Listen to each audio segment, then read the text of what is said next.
네, 오늘 이 시간 히브리서 10장 19절부터 25절까지의 말씀을 같이 살펴보도록 하겠습니다. 네, 말씀을 시작하기에 앞서서 여러분들 주변에 성경책이 있으시다면 꼭 성경책을 같이 펴셔서 한 절 한 절 같이 눈으로 보시면서 묵상하는 시간이 되었으면 좋겠습니다. 오늘 본문의 말씀은 두 부분으로 나누어서 살펴볼 수 있을 것 같습니다. 첫 번째는 예수 그리스도를 믿음으로 말미암아 누릴 수 있게 되는 특권에 대해서 이야기해 주고 있고, 또 두 번째 부분은 그 특권을 누리는 사람들이 어떻게 살아가야 하는지, 그 삶의 방법, 삶의 모습에 대해서 이야기해 주고 있습니다.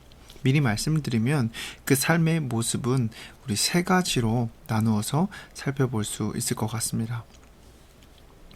먼저 그리스도인이 누리게 되는 특권은 무엇인가? 바로 19절과 20절의 말씀이 우리들에게 이야기해 주고 있습니다.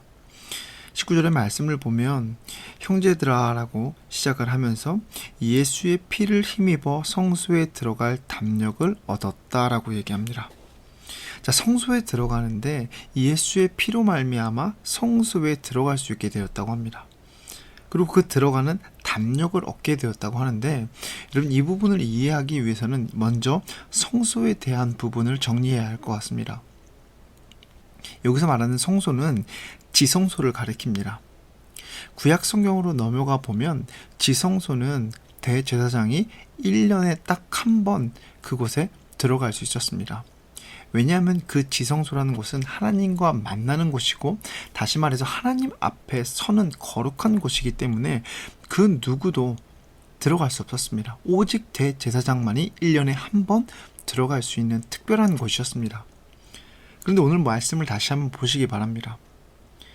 형제들아, 우리가 예수의 피를 힘입어 지성소에 들어갈 담력을 얻게 되었다고 합니다.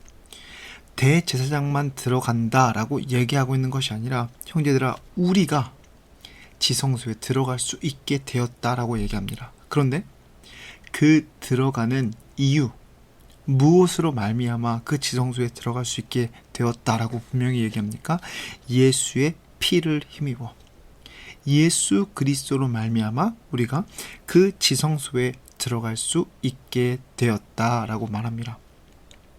지성소에 들어갈 수 있게 되었다라는 말은 우리가 하나님 앞에 설 수 있게 되었고 하나님과 만나게 될 수 있게 되었다라는 것을 의미합니다. 자, 20절의 말씀은 이 부분을 조금 다르게 표현을 합니다.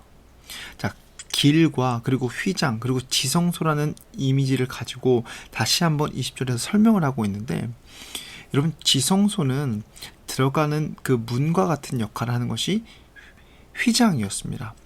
휘장을 통해 넘어가야지만 지성소로 나아갈 수 있었는데, 지성소로 나아가려고 하면 반드시 휘장을 거쳐야 하는데 그 휘장을 열어 놓으신 분이 계시다는 겁니다. 그리고 그 휘장을 열어 놓으심으로 말미암아 그 길을 따라서 쭉 해서 들어가게 되면 새로운 살 길이 열리게 된다라고 얘기합니다. 19절의 말씀과 이어서 생각을 해보게 된다면, 예수 그리스도로 말미암아 우리가 지성소로 들어갈 수 있게 되었고, 그 지성소로 들어간다라는 것은 무엇입니까? 하나님과의 만남, 하나님의 나라에 들어갈 수 있게 되었고, 그 나라에서 영원한 삶을 살 수 있는 새로운 살 길이 열렸다는 것입니다. 자, 근데 여기서도 중요한 것이 있습니다. 자, 그것은 뭐냐면 바로 예수 그리스도입니다. 지금 지성소로 들어가기 위해서는 바로 휘장을 거쳐서 가야 됩니다. 자, 근데 20절의 마지막 부분을 보십시오. 휘장이 뭐라고 얘기합니까? 휘장은 곧 그의 육체니라, 예수 그리스도의 육체니라 라고 얘기합니다. 자, 결국에 우리가 지성소로 들어갈 수 있고 새로운 살 길이 열리게 된 것, 누구를 통해, 누구로 말미암아 새로운 살 길이 열렸다는 것입니까? 예수 그리스도의 십자가의 죽으심으로 말미암아, 그의 육체의 죽으심으로 말미암아 우리가 하나님 앞에 나아갈 수 있는 그 새로운 살 길이 열렸다라고 얘기하는 겁니다. 자, 먼저 제가 오늘 본문 가운데 두 가지 이야기가 있다고 했는데, 첫 번째, 예수 그리스도를 믿는 믿음의 사람들이 누리게 되는 첫 번째 특권은 무엇이냐면 바로 우리가 하나님 앞에 설 수 있게 되었다는 것입니다. 그런데 누구로 말미암아 하나님 앞에 설 수 있게 됩니까? 예수 그리스도로 말미암아 하나님 앞에 나아갈 수 있게 되었다. 그리고 그것이 우리가 누리는 특권이다 라고 히브리서의 저자는 이야기해주고 있습니다. 자, 그러면서 그 중요한 역할을 하신 예수 그리스도가 계신다라고 21절의 말씀에서 이야기해주고, 그리고 그 예수 그리스도와 더불어 살아가는 우리들의 삶이 어떠한 삶이 되어야 하는지 본문은 22절부터 25절까지 우리들에게 이야기해줍니다. 먼저 21절의 말씀을 보면 예수님에 대해서 이렇게 표현을 합니다. 하나님의 집 다스리는 큰 제사장이 계심에, 우리가 하나님 앞에 나아갈 수 있도록 인도해 주시고 역사하여 주신 그 예수 그리스도가 우리와 계시는데, 그분이 어떤 분입니까? 하나님의 집 다스리는 큰 제사장. 여기서 하나님의 집은 교회 공동체를 이야기한다라고 생각하시면 좋을 것 같습니다. 그래서 교회를 다스리시는 그 큰 제사장 되시는 예수님께서 계시는데, 그분이 우리에게 어떠한 삶을 살기를 원하시는가? 세 가지의 삶의 모습 가운데 첫 번째 삶의 모습은 바로 22절의 말씀입니다. 22절 끝부분을 보시면 이렇게 기록되어 있습니다. 참 마음과 온전한 믿음으로 하나님께 나아가자. 자, 첫 번째, 우리에게 원하시는 삶의 모습은 어떠한 모습이냐면 믿음으로 하나님께 나아가기를 원한다는 겁니다. 참 마음과 온전한 믿음으로. 자, 그런데 이 믿음, 참 마음과 온전한 믿음이 무엇으로부터 우리에게 옵니까? 무엇으로 말미암아 우리가 참 마음과 온전한 믿음을 누릴 수 있게 됩니까? 바로 예수 그리스도입니다. 자, 이것을 22절의 말씀에 어떻게 설명해 주고 있냐면 22절 앞부분을 보면 이렇게 말하고 있습니다. 우리가 마음의 뿌림을 받아 악한 양심으로부터 벗어나고 몸은 맑은 물로 씻음을 받았으니, 간단하게 정리하면 마음과 몸이라는 것을 가지고 내적인 것과 외적인 것을 가지고 설명을 하고 있습니다. 자, 예수 그리스도로 말미암아 죄인이었던 우리, 어떤 마음을 가지고 있습니까? 죄인이기 때문에 악한 마음을 가지고 있습니다. 악한 양심을 가지고 있습니다. 그런데 이것이 예수 그리스도로 말미암아 어떻게 됩니까? 선하게 됩니다. 선한 마음을 갖게 되니까, 내적으로 선해지니까, 내적으로 선해진 것이 무엇을 통해 또 나타납니까? 내 몸을 통해, 외적인 것을 통해 나타납니다. 내 마음이 선하게 변하니까 내 삶 또한, 내 행동 또한 선하게 하나님께서 기뻐하시는 모습으로 변해간다는 것입니다. 이렇게 변하게 만드는 것은 누구 때문입니까? 예수 그리스도를 믿음으로 말미암아, 예수 그리스도의 그 보혈의 피로 말미암아 우리가 이러한 역사를 체험하게 되고 이런 변화를 경험하게 되고, 그것을 믿는 믿음으로 우리가 하나님께 나아가야 한다는 것입니다. 여러분, 나를 변화시키는 것, 내 마음을 변화시키고 내 마음의 변화로 말미암아 나의 삶에 나타나는 행동들을 변화시키는 것, 내가 하는 것이 아니라 예수님을 믿는 그 믿음으로 말미암아 가능하다는 사실을 꼭 기억하시길 바랍니다. 그리고 하나님께서는 우리가 그 믿음, 나를 변화시키고 나를 온전케 하는 그 믿음을 가지고 하나님께 나아오는 삶을 살기를 원하십니다. 내가 가지고 있는 것, 내가 누리고 있는 것, 내가 할 수 있는 것, 그것을 가지고 하나님께 나아오는 것을 원하시는 것이 아니라, 우리가 오직 하나님 앞에 서는 그 이유, 오직 예수 그리스도를 믿는 믿음으로 말미암아 우리가 하나님 앞에 설 수 있다는 것 기억하시길 바랍니다. 자, 그리고 두 번째, 그리스도인으로서 우리가 살아가야 되는 두 번째 삶의 모습, 바로 23절의 말씀입니다. 예수님을 믿음으로 말미암아 우리에게 소망이 생깁니다. 여러분, 그 소망 무엇입니까? 예수님을 믿기에 하나님 나라에 들어갈 수 있게 되고, 그리고 그 하나님의 나라에 들어가 영원한 생명을 누릴 수 있게 되는 소망을 우리가 얻게 됩니다. 자, 두 번째, 하나님께서 우리에게 원하시는 삶의 모습은 어떠한 삶의 모습이냐면 그 소망을 확실하게 굳건하게 움직이지 말며 굳게 붙잡고 살아가는 삶을 살기 원하십니다. 여러분, 여기서 개론을 들으신 분들은 아시겠지만 지금 이 히브리서를 받게 되는 수신자들의 상황을 다시 한번 떠올려 보기를 원합니다. 지금 이들에게 핍박과 박해가 가해지고 있습니다. 이들에게 소망이라고 여겨졌던 것들에 대해서 의심하게 되고 그 소망이 흔들립니다. 야, 이 핍박과 박해를 가하고 있는데 내가 지금 이 길을 걸어가는 것이 맞나? 라는 의심이 들고 의문이 들고, 그리고 내가 떠나가야 되는 것은 아닌가, 이런 불안감이 찾아옵니다. 그때에 이 히브리서의 저자는 뭐라 얘기합니까? 너희에게 주어진 그 소망, 예수 그리스도를 믿음으로 말미암아 너희에게 주어진 그 소망을 움직이지 말며, 이 움직이지 말면 다시 말하면 확고하게라고 표현할 수 있습니다. 확고하게 굳게 붙잡으며 살아가라 라고 이야기를 합니다. 자, 이렇게 두 번째 삶의 모습까지 우리 정리를 해보았고, 이제 세 번째 마지막 삶의 모습 어떻게 살아라 라고 얘기하고 있냐면 24절의 말씀, 서로 돌아보아. 돌아보아라는 말은 보살피라 라는 말로 바꿔 표현할 수 있습니다. 서로 보살피는데 어떻게 보살핍니까? 사랑과 선행을 격려하면서. 그리고 25절의 말씀을 보면 모이기를 힘쓰며 서로 보살피라 라고 얘기합니다. 사랑으로 서로 보살피다 라고 얘기해주고 있는 것입니다. 자, 여러분, 그 25절의 말씀 또한 여러분 지금 히브리서의 수신자들의 상황을 한번 생각해 보시면 쉽게 이해가 됩니다. 모이기를 피하는 어떤 사람들의 습관이 등장합니다. 왜 이 부분이 등장하겠습니까? 마찬가지입니다.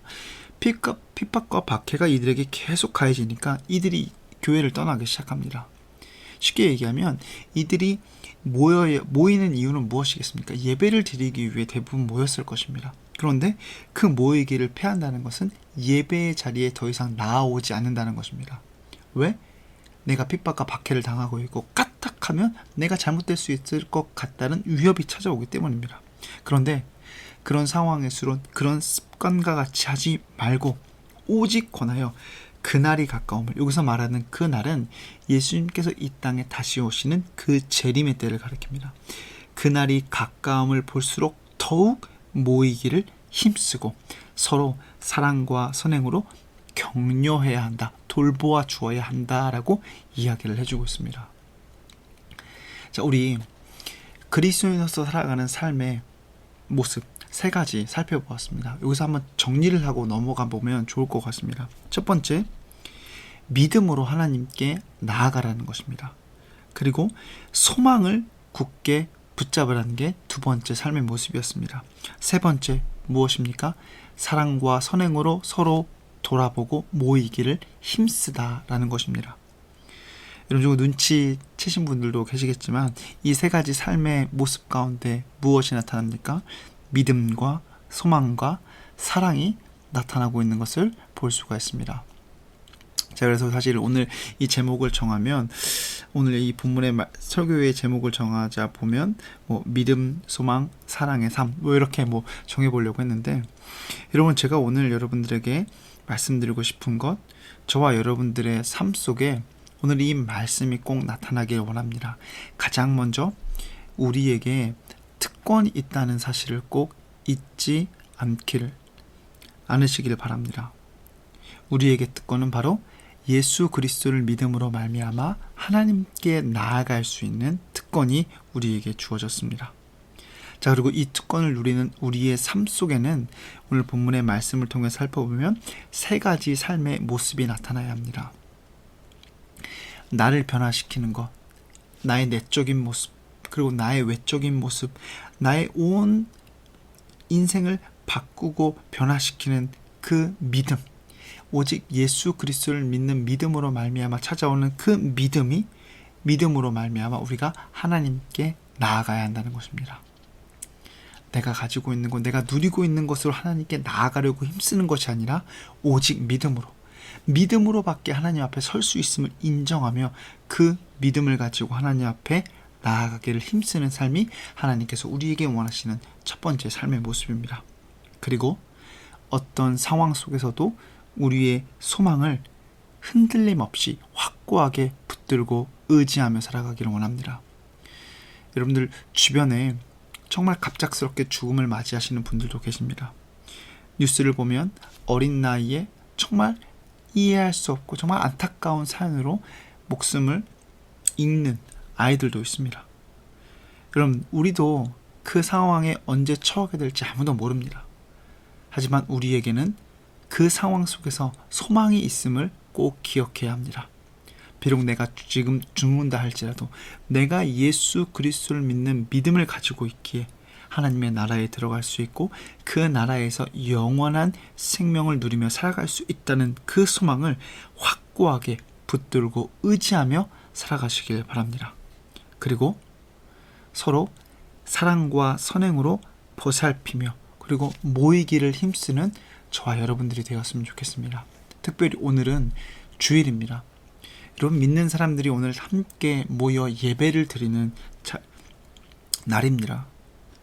오늘 그 자리에 우리들이 모일 때에 꼭 서로를 돌아보면서 사랑과 선행으로 서로를 격려하기를 원합니다. 시기하고 질투하는 것이 아니라 서로를 격려하고 사랑으로 품어주고 하나님께서 주신 그 은혜를 가지고 은혜를 나누며 정말 하나님의 은혜와 사랑이 넘쳐나는 공동체가 저와 여러분들이 속한 그 교회의 공동체가 되기를 원합니다. 그리고 모이기를 패하는 어떤 사람들의 습관과 같이 하지 말라라고 얘기합니다. 모이기를 힘썼으면 좋겠습니다. 주일날 그 어떤 것보다 하나님의 예배가 우선시 되어지고 하나님 앞 예배에 참석하기를 힘쓰므로 말미암아 모이기를 패하기를 힘쓰는 것이 아니라 모이기를 힘쓰며 그 모임 가운데 사랑과 선행으로 격려하며 서로를 세워주는 그런 공동체가 저와 여러분들이 속한 공동체가 되기를 주님의 이름으로 간절히 소망합니다. 기도하겠습니다. 하나님, 오늘 말씀을 통해 오늘 하루 우리가 무엇을 기억하며 또 어떠한 모습으로 살아가야 하는지 알려주심에 감사드립니다. 하나님, 우리는 부족합니다. 또 연약합니다. 날마다 회개할 것이 넘쳐납니다. 하지만 우리를 위해 예수 그리스도를 보내주시고 우리를 용서해 주시고 깨끗하게 하여 주신 그 하나님의 은혜와 사랑 기억하며 오늘도 회개하며 나아올 수 있도록 인도하여 주시옵소서. 하나님, 그리고 우리의 삶이 변화될 수 있는 이유는 예수 그리스도 때문임을 기억하며 다시 한번 그 예수 그리스도를 믿는 믿음을 붙들고 의지하며 하나님께 나아가길 원합니다. 그리고 그 하나님께 나아갈 때에 어떤 상황 속에서든지 우리에게 주어진 소망 확고하게 붙들고 의지하게 하여 주시옵소서. 내 그 믿음과 소망으로 인하여서 내가 누리게 되는 그 기쁨과 평안, 하나님, 오늘 교회 안에서 모여있는 모든 사람들과 함께 사랑과 선행으로 격려하며 또 모이기를 힘쓰며 하나님의 사랑을 전할 수 있는 우리 이 시간 함께하고 있는 모든 사람들 될 수 있도록 꼭 인도하여 주시고 역사하여 주시길 간절히 믿고 원하며 예수님의 이름으로 기도드립니다. 아멘.